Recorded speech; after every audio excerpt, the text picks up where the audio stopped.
Ipinagtanggol ni OG Diaz si Kim Joo kaugnay ng isyong kinasasangkutan ni Bella Padilla at ng usaping IVF na naging paksa ng ilang netizens.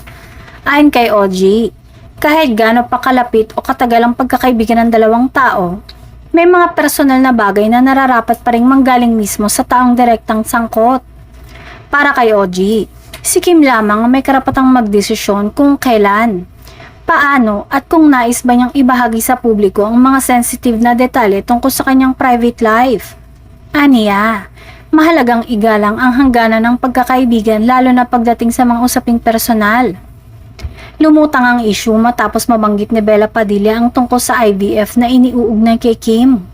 Bagamat marami ang naniniwalang wala namang masamang intensyon ng aktres, hindi naiwasang maging sentro ito ng usapan at espekulasyon sa social media. Ayon pa kay OG, maaring doon nagsimula ang hindi pagkakaunawaan dahil may mga bagay na mas mainam na ang mismong tao na lamang ang maglahad sa publiko.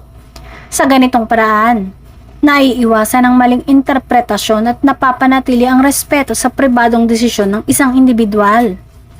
Naniniwala rin ng talent manager at showbiz insider na dapat maging maingat ang mga kaibigan at malalapit na kakilala sa pagbabahagi ng impormasyon lalo na kung hindi pa ito kusang inilalantad ng taong sangkot. Sa kabila ng kontrobersya, umaasa ang marami na maaayos din ang anumang hindi pagkakaunawaan sa pagitan ng mga personalidad na nasangkot sa usapin.